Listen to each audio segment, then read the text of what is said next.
안녕하십니까. 통일전망대 김필국입니다. 차미연입니다. 요즘 북한 방송에 가장 자주 등장하는 단어는 청춘, 그리고 청년이라고 합니다. 네, 대규모 청년대회를 열고 각종 행사도 많이 개최하고 있다는데요. 네, 청년들에게서 나타나는 반사회주의 현상을 비판하고 사상 무장을 위한 논의도 이어지고 있다는데요. 네, 오상현 기자, 먼저 최근 열린 청년동맹 회의부터 살펴볼까요? 예, 지난 27일 평양시 류경 정주영 체육관에서 청년동맹 10차 대회가 열렸는데요. 반사회주의를 뿌리 뽑기 위한 투쟁에 나설 것을 강력 촉구했습니다. 청소년들 속에서 나타나는 반사회주의, 비사회주의적 현상과의 투쟁을 강도 높이 존재하지 못한 문제들이 심각하게 비판됐습니다.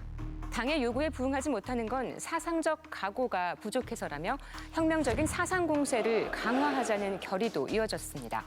비사회주의적 현상을 쓸어버리고 사회주의 생활 양식을 확립하기 위한 혁명적인 사상 공세, 공세적인 방어, 강도 높은 투쟁을 벌여나갈 때 대하여 언급했습니다.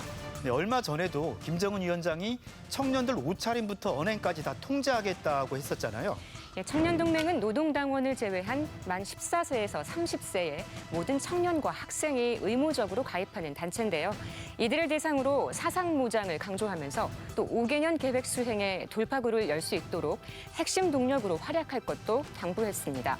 청년동맹 명칭도 김일성, 김정일주의 청년동맹에서 사회주의 애국청년동맹으로 바꿨는데요.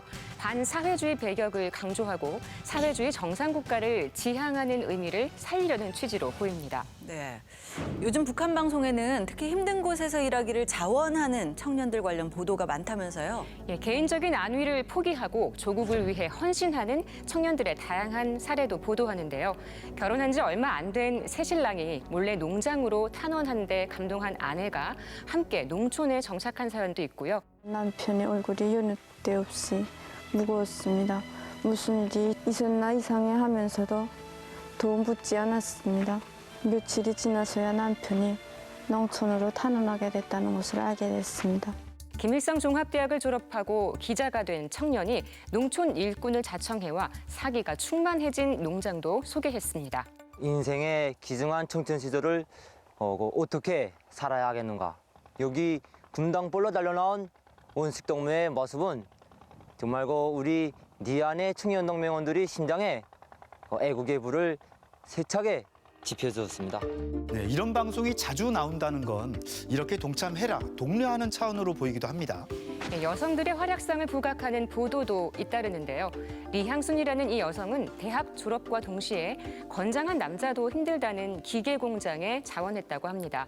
희망을 꽃피울 것은 많았지만 애국의 마음을 안고 용광의 땅 대한중기계연합기업소에 탄원해서 남자들도 다루기 어려워하는 3.2m 탄닝반 탄닝공으로 일하면서 사랑을 받고 있습니다. 군 복무기간 시력을 잃고 제대한 영예 군인과 결혼하는 젊은 여성에 대해서는 아름다운 청년의 미풍을 보여줬다고 표현하기도 합니다. 1년 남짓한 기간에 이 자신의 한 생을 바치겠다고 생각한 이런 처녀의 아름다운 미풍은 서로 덮고 이끄는 하나의 국풍이라고 생각합니다. 네, 청년의 노동력을 최대한 동원하겠다는 차원으로 보이기도 합니다. 국경공쇄, 대북제재 등으로 자원이 부족해지면서 청년 노동력 동원이 더 중요해진 것으로 보이는데요. 그만큼 청년들의 충성심을 고취하고 결속하기 위한 행사는 앞으로도 계속 이어질 전망입니다. 네. 북한은 그동안 방역 때문에 국경을 아예 폐쇄하고 학교 수업도 정상적으로 하진 못했잖아요. 네, 그런데 최근에는 대면 수업을 일제히 시작한 것 같아요. 네, 방역에 대한 긴장감은 여전하지만 분위기는 살짝 달라졌습니다. 며칠 전 세로 1도선 도안의 학교들에서는 일제히 수업이 시작됐습니다. 중국과 맞닿아 있는 평안북도의 87개 본보기 학교에서는 얼마 전 대면 수업을 시작했다고 합니다. 네, 지난주까지만 해도 교사가 학생 집을 직접 방문해 지도하는 이른바 안내 수업 상황을 보도했었는데 정말 분위기가 바뀐 것 같아요. 네, 색색의 마스크를 쓴 채로 교과서를 보는 학생들 모습도 보이고요. 별다른 거리 두기도 없고 마스크를 안 끼고 수업하는 선생님도 있습니다.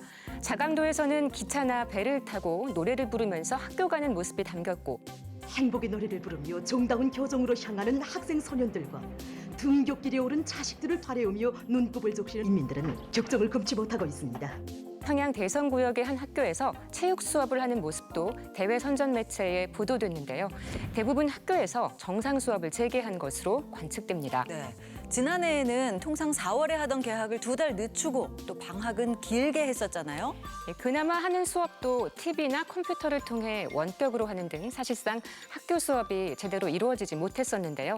올해 이처럼 대면 수업을 재개한 건 북한이 방역에 나름대로 자신감을 보이는 것으로 풀이됩니다. 또 한편 김 위원장 집권 이후 후대 사랑이라는 구호 아래 역점을 뒀던 교육 사업을 차질 없이 이행하는 모습을 강조하는 차원으로도 보입니다. 네, 여긴 평양인가요? 꽃이 정말 예쁘게 피었는데요. 평양 모란봉인데요. 만발한 진달래가 장관을 이루는데 시민들도 저마다 사진을 찍고 봄을 만끽합니다. 활짝 핀 꽃들을 보니까 막 심취되고 숨이 저절로 나옵니다. 이 세상에 우리나라 같은 데가 어디 있겠습니까? 오면서 흥얼흥얼 모란봉 릴리리야 하면서 숨면서 왔어요. 조선중앙TV는 평양의 봄을 담아보다라는 특집 프로그램을 내보내기도 했는데요. 그동안 기강을 다잡는 행사가 줄곧 이어졌던 만큼 무겁고 지친 분위기를 전환하려는 의도가 엿보이는 한편 전통을 강화하고 사상 통제에 대한 각성을 촉구하는 측면도 있는 것 같습니다. 네, 오상현 기자 잘 들었습니다.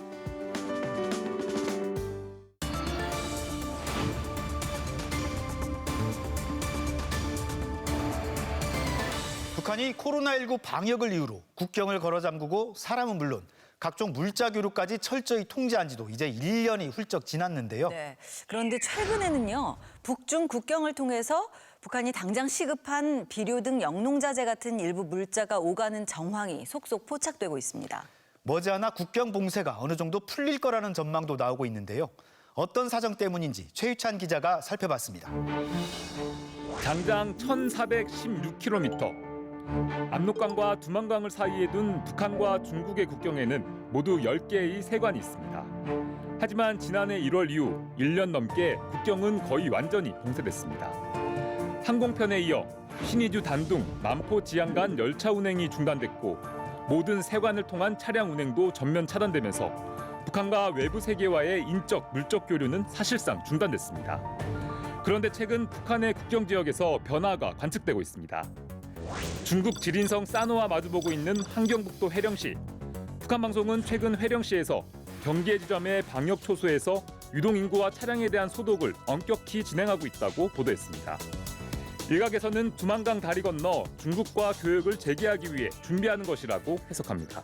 이 세관들이 하는 역할 중에 하나가 이제 방역 소독 역할이기 때문에 이런 걸 위한 설비라 그럴까 또 각종 장치들도 지금 갖춰야 되고 이 코로나 상황 속에서도 북중 교육이 정상적으로 진행이 되고 나아가서 더 확대 발전될 수 있는 그런 인프라를 갖추는 게 실제로 북한으로 중국 물자가 일부 반입되고 있다는 통계도 나왔습니다.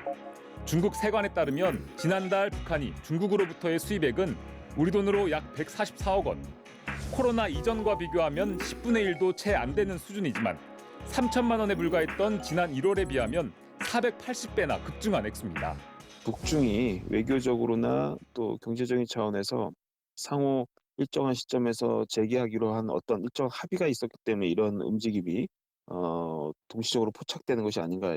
대량 물자 반입을 위한 열차 운행은 이르면 다음 달 초부터 본격 재개될 것으로 보입니다. 최대 국경도시인 신의주에는 수입 화물 소독, 보관시설을 건설하고 압록강 건너편 중국 단둥역에는 북한의 평양 서포역 행선지표를 단 화물 열차도 포착된 것으로 알려졌습니다. 북중 교육 재개 움직임이 보이면서 우리 정부는 지방자치단체와 민간단체의 대북 물자 지원 신청이 들어오면 이를 허용할 것이라고 밝혔습니다. 북한이 꽁꽁 닫아건 국경을 다시 개방하는 이유는 우선 코로나19 방역에 대한 자신감이 바탕이 된 것으로 보입니다. 성공적으로 내부에 코로나를 막았다라는 평가들이 단계적인 그 북중 간의 교육 확대 이런 쪽으로 방향을 잡았다 이렇게 볼 수 있을 것 같아요. 더 큰 이유는 물자난을 더 이상 감당할 수 없기 때문으로 분석됩니다. 대북 제재의 코로나 봉쇄로 생활 필수품과 산업 원자재를 포함한 거의 모든 물자가 부족해진 상황. 특히 본격적인 영농철을 맞은 농업 부문은 사정이 더 다급합니다. 코트라는 모신기를 앞둔 북한 농촌에 비료와 농약, 농기구 등 영농자재가 심각하게 부족하다고 밝혔습니다. 150만 톤 정도 돼야지 정상적인 이제 농사가 가능한데 북한이 그 자체적으로 생산하는 비료가 최근에 그 많지가 않습니다. 원료 수입도 제대로 안 되고 해가지고 뭐 공장 가동률도 낮고 해서 중국에서 수입하던 농기계 부품도 들어가지 못해 고장난 농기계가 방치된 상황으로 알려졌습니다. 이제 그런 베어링, 그다음에 타이어 이런 것들이 이제 가장 그 많이 사용하는 부품이고, 그다음 이게 안 되면은 뭐 어차피 이제 소 가지고 또 할 수밖에 없는데, 그래도 농기계가 없으면은 제때 그 모내기를 갖다가 제 시기에 못 하기 때문에 그게 이제 다시 또 농사에 부정적인 영향을 미치거든요. 결국 때를 놓치기 전에 필수 영농자재를 마련하기 위해서라도 교육 재개를 서둘렀다는 겁니다.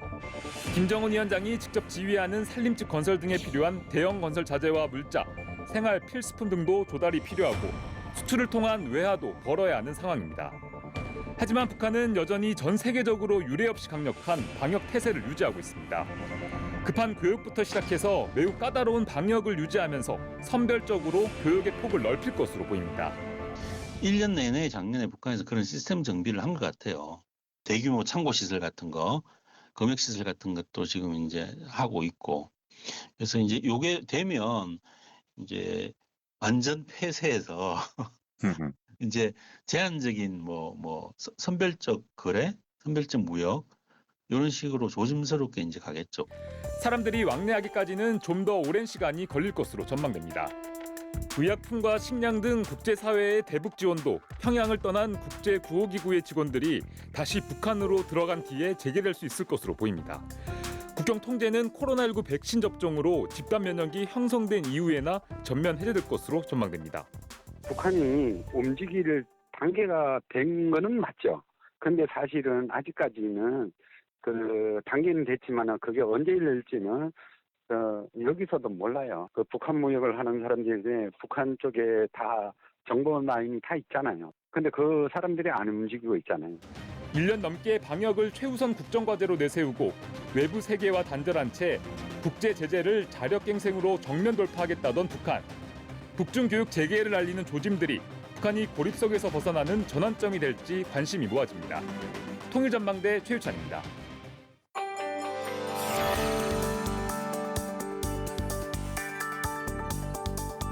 한국전쟁 당시 북한군의 주요 침투로 했던 서울 외곽 지역에 군사 방어시설로 지어졌다가 몇 년 전 복합 문화공간으로 탈바꿈한 곳이 있죠? 네, 재작년에 우리 통일전망대에서 소개해드리기도 했던 평화문화진지라는 공간인데요. 코로나19 위기를 뚫고 최근에 다시 시민들의 사랑을 받고 있답니다. 이상현 기자가 그 현장을 찾아가 봤습니다.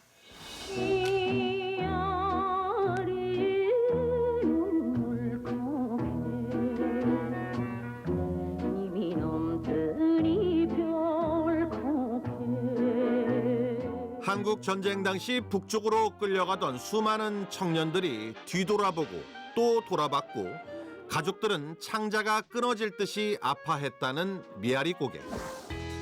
그 고갯길을 넘어 북쪽으로 조금 더 가면 왼쪽엔 도봉산, 오른쪽엔 수락산이 나타나고 그 두 산 사이의 외길은 당시 탱크 같은 북한 전투 차량의 침투로이기도 했습니다.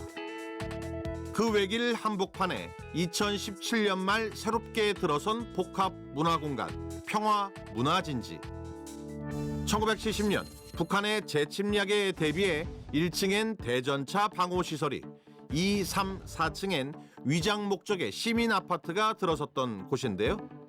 2004년 아파트가 노후화로 철거된 이후 1층의 군사시설만 10년 넘게 방치돼 있다가 시민들의 문화공간으로 탈바꿈한 장소입니다.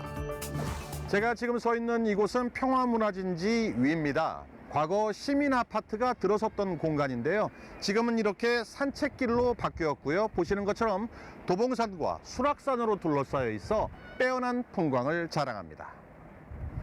분위기 자체가 좀 일단은 살벌했고 무거웠고 음침했고 그런 분위기인데 이렇게 그때는 이렇게 습이 없었어요 여기가. 일단 뭐 이렇게 하니까 참 좋습니다. 시민 휴게 공간도 듣기나 참 좋고. 살랑살랑 봄바람이 완연했던 지난 주말. 전철역에서 나오면 바로 이어지는 평화문화진지 초입에선 한 인디밴드의 버스킹이 한창이었습니다. 요즘 다들 코로나 때문에 너무 힘든데 이렇게 마스크 벗고 노래한 지가 언제인지 모르겠어요. 네. 노래하는 사람은 노래를 해야 사는 것 같은데 공연이 너무 없었어요. 네. 코로나19로 저마다 마스크를 쓴 채 띄엄띄엄 듬성듬성한 거리 공연이었지만 돗자리를 핀 가족부터 무대를 장악한 꼬마 숙녀들까지 모처럼 즐거운 한때를 만끽하는 표정들이었습니다. 저는 약간 앞에 산이 보이니까 일단 거기서 얻는 에너지가 좀 큰 것 같아요. 그 에너지로 어떻게 노래도 훨씬 잘 나오던가요? 그렇죠, 아무래도 노래가 더 이렇게 빵. 비슷한 시각 건물 한켠에선 보이는 라디오가 진행됐습니다. 개방형 스튜디오에 지역의 젊은 뮤지션들이 모여 수다를 떨고 음악도 틀어주는 건데요. 이름하여 오늘의 예술가. 예. 저희들의 공식적인 인사예요. 예. 이렇게 인사하셔야 되거든요. 왜냐면 오늘의 예술가니까요, 여기는. 예. 이렇게. 또 다른 공간에선 수공예 교실이 한창이었고 바로 옆 공간은 평화와 관련된 그림을 그리는 화가의 작업실로 활용되고 있었습니다. 아무래도 우리 역사의 그 어떤 장소기 때문에 여기에서 예술을 창작한다는 거는 좀 더 우리의 또 미래를 어떻게 상상할 수 있을지 그런 또 창작적인 영감들이 엄청나게 발산되는 곳이라서 너무나 영광스럽게 작업하고 있죠. 평화문화진지에 들어섰다 해서 이름 붙여진 진지한 책방. 시민들이 기부한 책들로 채워진 도서관이자 책 대여 공간인데요. 이곳에선 위대한 사상가의 삶과 철학을 토론해보는 인문학 강의가 한창이었습니다. 군사기지인데 이거를 평화적인 진지로 만들고 그 평화적인 진지에 인문학 강의, 시민적 강의를 한다는 게 큰 의미가 있는 거죠. 그러니까 전쟁 문화에서 평화 문화, 그 진지란. 코로나19로 전 강좌가 온라인으로 진행되다 보니 일어나게 되는 해프닝은 딱딱한 내용으로 자칫 지루할 수도 있을 분위기를 한순간에 일소해버립니다. 그렇게 할 때 우리는 이상 사회가 가까워지 않겠는가. 근데 신 교수님 지금 예? 음소거가 해제된. 개입해서 도와주는 사람이 완전히 꺼버렸네.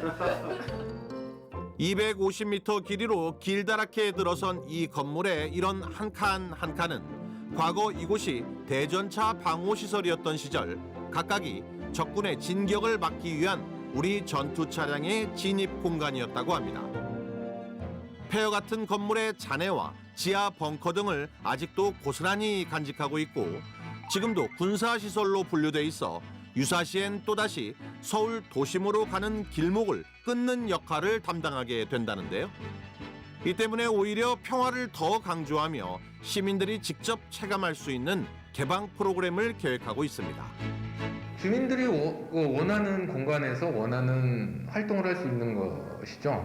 그러니까 말씀드리면 주민들이 뭐 학교 연습을 할 공간이 없다든가 혹은 뭐 내가 지금 목공을 좀 하고 싶은데 당장 집 안에서는 할 수 없는 게 있지 않습니까? 그런 공간을 제공을 해드릴 예정이 있고요. 평화문화진지 뒷마당.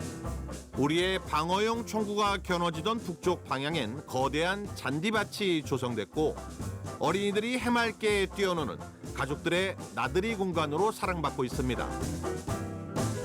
오래된 흉물에서 새로운 문화 공간으로 대결과 분단의 상징에서 문화와 창조의 공간으로 평화를 위한 군사기지는 그렇게 평화로운 문화진지로 바뀌었고 이제는 시민들의 문화 사랑방을 꿈꾸며 수도 서울 끝자락의 외길을 지켜내고 있습니다. 통일전망대 이상현입니다.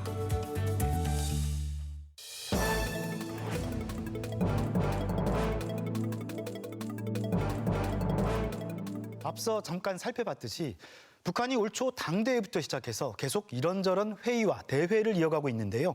이번에는 청년동맹 대회를 열었습니다. 네, 청년동맹은 북한에서도 조직 규모가 가장 크다고 하는데요.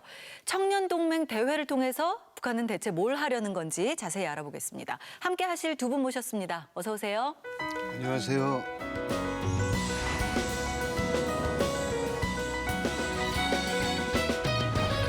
네, 지난 27일이었죠. 청년동맹 10차 대회가 개최됐는데 규모가 상당했습니다. 화면 먼저 보고 이야기 나눠보겠습니다. 청년 소리가 되자!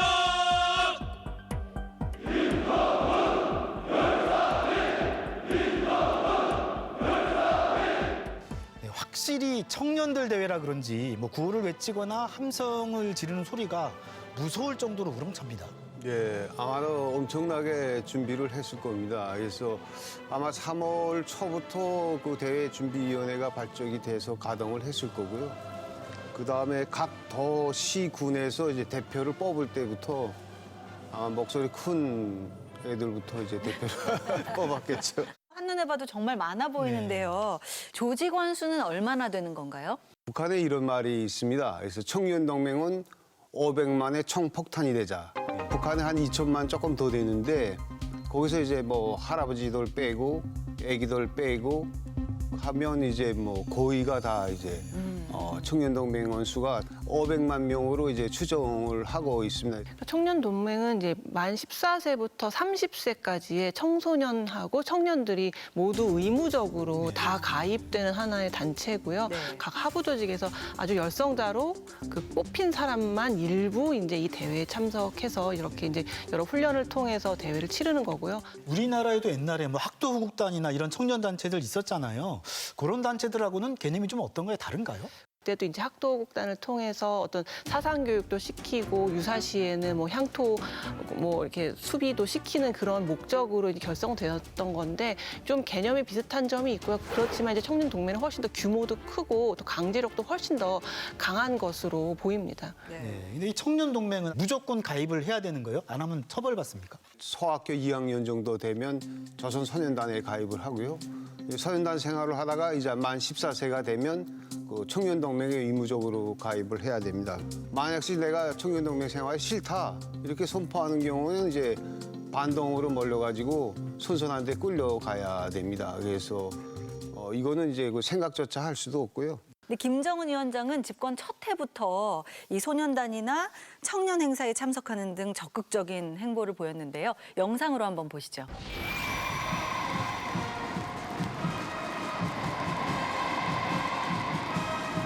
김 위원장이 그 뭐 소년단 상징인 빨간 머플러를 두르기도 했는데요. 저 때만 해도 그냥 말 그대로 청년처럼 보이는데요. 그러게요. 김정은 위원장은 이날 직접 연설도 했는데요. 세상에는 우리 소년단원들처럼 수백만 명 모두가 붉은 넥타이를 메고 하나의 조직에 굳게 뭉쳐 앞날의 주인공들로 믿음직하게 자라나고 있는 학생 소년들은 없습니다. 김정은 위원장이 집권 초기부터 사실 그 출구 전략으로 이제 민심을 사기 위한 전략으로 소년들한테 집중을 했습니다. 소년단, 청년들한테. 그래서 상당한 정도로 이제 그 소년단이나 청년들에 대해서 집권 초기부터 관심을 많이 돌렸던 거로 그렇게 보여집니다. 소년들에게 청년동맹원을 축혀 세우면서 모범 사례로 소개하기도 했답니다. 그 애들한테 저렇게 일 잘하고 충성심이 높은 청년동맹이 되라 하는 격려하는 의미고 모범을 내세우는 의미에서 그런 이야기를 하지 않았을까 그렇게 생각됩니다. 근데 아까도 의무적으로 가입된다고는 하는데 반대로 먼저 들어가려고 막 돈을 바치는 경우도 있다면서요. 똑같은 날 다 같이 가입을 하는 게 아니고 열성자들은 조금 더 일찍 가입할 수 있게 해주거든요. 그런데 예전에는 좀 학교생활 모범적으로 하고 뭐 공부도 잘하고 이제 이런 친구들이 먼저 가입을 했다면 요즘은 이제 부모들이 좀 돈이 많으면 뭐 선생님한테 뇌물을 주거나 해서 먼저 가입을 시키는 거죠. 네, 그만큼 북한이 청년동맹을 중요시하게 여긴다는 방증 같기도 한데요. 청년동맹은 언제부터 조직된 건가요? 원래 이제 김일성 주석 때부터 청년에 굉장히 관심이 많았거든요. 이제 대중적인 청년 조직을 만들어야겠다라는 생각에서 이제 1946년에 민주청년동맹이라는 걸 맨 처음에 만들었고요. 그 이후에 계속 이제 용어가 바뀌어 왔습니다. 김정은 위원장 20대 때 집권을 했잖아요. 집권하기 전에 뭐 10대, 20대 때는 청년동맹원이었을까요? 김정은 위원장이 이제 스위스에서 유학을 했잖아요. 그러니까 들어와서는 뭐 공식적으로는 청년동맹의 단원이었겠지만 사실상 뭐 어떤 활동을 하지는 않았을 테고 이제 후계자 작업에 이제 들어가면서부터는 뭐 청년동맹 단원이라기보다는 이제 후계자로서 자리매김하게 된 거죠. 조충희 씨도 이 청년 시절에 북한에 계셨으니까 청년동맹원이셨겠네요. 어떠셨어요? 저는 이제 다 이제 과정을 거쳤고요. 조금 이제 불행한 게 그 유일사상 체계가 되면서 생활청화 제도가 나올 때 제가 이제 다 이제 그 생활청화를 했다는 게 이제 되게 좀 슬퍼요. 일주일에 한 번씩 동맹생활청화를 했고 그다음에 농촌지원 나갔고 뭐 산에 가서 산나물 뜯기 뭐 나무 베기 뭐 이런 거 나무 심기 이런 거 엄청 해요. 저 지금도 그래서 산에 이제 안 갑니다. 산에 가자는 사람 많은데 안 가고요. 북한은 최근에 고난의 행군을 다시 선언하기도 했잖아요. 과거 고난의 행군 당시 실제 청년동맹원들은 어떤 일들을 했습니까? 평양 남포, 그다음에 평양 방직공장 개건한 그 현대와 삼수 지구에 있는 청년영웅 발전소 뭐 이렇게 굉장히 많이 했습니다. 시설문에 청년이라는 이름이 붙는 게 많아요. 청년영웅도로라던가 뭐 청년발전소라던가 이때 굉장히 많은 시설물들이 만들어졌습니다. 경제적 여건이 안 돼서 오로지 청년들의 노동력을 동원해서 할 수 있는 것들에 집중하다 보니까 그때 의외로 많은 시설들이 만들어지는 좀 아이러니한 결과가 있었던 겁니다. 북한이 이 청년동맹을 중요시할 수밖에 없겠어요? 여러 가지 기간 산업들을 돌리려면 노동력이 절실한데 청년이나 군대가 가장 그 젊고 아주 양질의 노동력을 제공할 수 있는 집단이잖아요. 그래서 이제 사상적으로 굉장히 마치 종교처럼 무장이 되어 있어야만 그렇게 어려운 일들을 군말 없이 해낼 수 있기 때문에 이 청년동맹에 속한 청년들의 어떤 사상 단속 같은 것들도 매우 역점을 두고 있는 상황입니다. 강을 받다는 우리 청년들의 마음처럼 뜨겁고 거세찬 햇불의 바다가 10월의 광장을 붉게 물들이고 있습니다. 보시는 건 지난해 열병식 끝나고 횃불 행진하는 화면인데요. 이것도 청년들이 하는 거라면서요? 네, 그 청년의 전제가 이제 선봉적인 전제로 되어 있고 청년의 역할도 이제 덜격대적인 이런 항상 이제 앞장서서 사람들 앞에 드러나고 그 사람들의 이제 선동에도 많이 이제 그 동원이 되는데 저렇게 이제 뭐 횃불 행진 그다음에 이제 평양에서 진행되는 여러 가지 이제 정치 행사들 이런 데는 거의 다 이제 90% 이상이 다 청년들이 다 이제 동원되게 됩니다. 예. 네. 와, 진짜 청년들을 전방위로 쓰고 있다는 생각이 들거든요. 이 청년들 활동을 담은 기록 영화도 있다는데 함께 보실까요? 청년 강국의 상징으로 높이 솟아 빛나는 백두산 영웅 청년 발전소. 저체혁명의 시온이 열린 백두대지에 높이 올린 신념의 외침. 지금 건설 현장인 것 같은데요. 원수님 믿음이면 지구도 들어올린다라는 표가 눈에 띕니다. 저기가 아마 탐수지구인데요. 저 발전소가 아마 이제 그 김정일 시기 때부터 건설하다가 완공 못한 게 김정은 시기에 들어와서 이제 완공된 거로 알고 있습니다. 근데 보니까 다 청년들인 거죠. 눈이 펄펄 내리는데도 진짜 에너지가 엄청난 것 같은데요. 엄청 추워 보이는데도 건설 자재를 나르면서 강물에 막 뛰어들기도 하고요. 한밤중에도 횃불을 손에 들고 작업을 하기도 하네요. 그렇게 열성적으로 일할 수 있는 집단은 오로지 청년들이겠죠. 큰 국가 사업이 있거나 뭔가 노동집약적으로 빨리 어떤 걸 건설해야 되거나 할 때는 이 청년 돌격대원들이 아주 대거 투입돼서 빠른 시간 안에 속도전을 벌여서 빠른 시간 안에 저렇게 이제 국가의 어떤 사업을 수행하는 것이죠. 그런데 저렇게까지 열심히 안 해도 될 것 같은데요. 혹시 어떤 보상이라도 있습니까? 훈장을 준다거나 아니면 뭐 당원이 되는 걸 좀 쉽게 한다거나 이런 식으로 이제 명예에 대한 보상을 주는데 점점 이제 북에도 어떤 자본주의의 그런 좀 상업주의적인 이제 물질 문화가 들어오다 보니까 사람들이 이런 명예를 보상으로 어떤 게 움직이질 잘 않는 거예요. 그래서 아마 지금 김정은 정권의 입장에서도 단속하는 게 매우 중요하다라는 생각에 지금 이렇게 청년동맹 대회를 10차 대회를 연 게 아닌가 싶은 생각이 듭니다. 청년 동맹 조직 자체를 보면 사실은 노동당 조직하고 좀 비슷한 부분도 있는 것 같은데요. 그렇죠. 이제 노동당의 후비대라고 이제 청년 동맹들을 이제 말하곤 하는데 그 중앙위원회 밑에는 도직할시위원회가 있고 그 밑에는 시군위원회가 있고 그 밑에는 초급단체가 있고 이런 식으로 조직이 아주 촘촘하게 짜여 있는데요. 북한의 사회단체가 청년동맹이 있고 농업근로자동맹, 직업청동맹, 여성동맹 이렇게 있는데 각 기관에 다 자기 조직을 가지고 있는 건 청년동맹밖에 없죠. 청년동맹이 군대, 보위부, 뭐 내각 어느 기관에든 청년동맹은 다 있습니다. 말씀 들어보니까 정말 워낙에 촘촘해서 빠져나가려고 해도 이거 힘들겠는데요. 그 하나는 전체를 위하여 또 전체는 하나를 위하여라는 그 구호에서도 알 수 있듯이 이 조직을 통해서 당국은 개인을 규율하고 그들의 사상을 통제하고 학습시키고 교육시키기 때문에 그 어느 삶의 지점에서도 조직 생활은 피할 수 없는 것이 북한의 현실이라고 할 수 있습니다. 조직 생활 싫어하는 저로서는 상상만 해도 숨이 막힙니다. 가장 활발하게 자신의 꿈을 위해서 도전하고 또 많은 걸 경험해야 될 시기에 좀 엄격한 규제 속에 틀에 박힌 생활을 해야 된다는 게 마음이 아프기도 하고요. 네. 요즘에는 북한 청년들의 사상이나 가치관도 많이 바뀌고 있다는데요.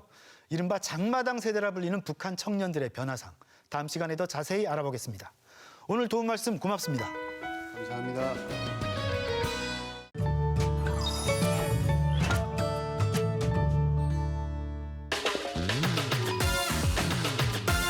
깨끗하다? 왜 깨끗하다라고 생각하셨어요? 깨끗하다 비슷해서. 피곤하다? 잘 씻지 않다. 개운하다? 까칠하다? 되게 걸리적거리는.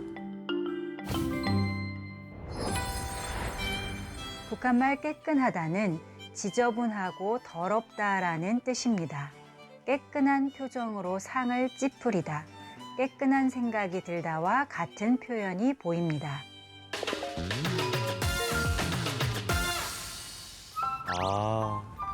예측하기 힘드네.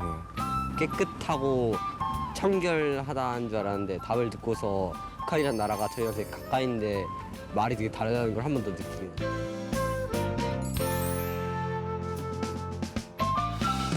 가정의 달 5월이 시작됐습니다. 공휴일도 많고 행사도 많아서 달력을 넘길 때마다 설레죠. 그리고 5월 첫째 날 오늘은 메이데이, 근로자의 날입니다. 네, 노동의 가치와 의미를 되새겨보는 시간 가져보는 건 어떨까요? 통일전망대 다음 주도 알찬 내용으로 찾아오겠습니다. 고맙습니다.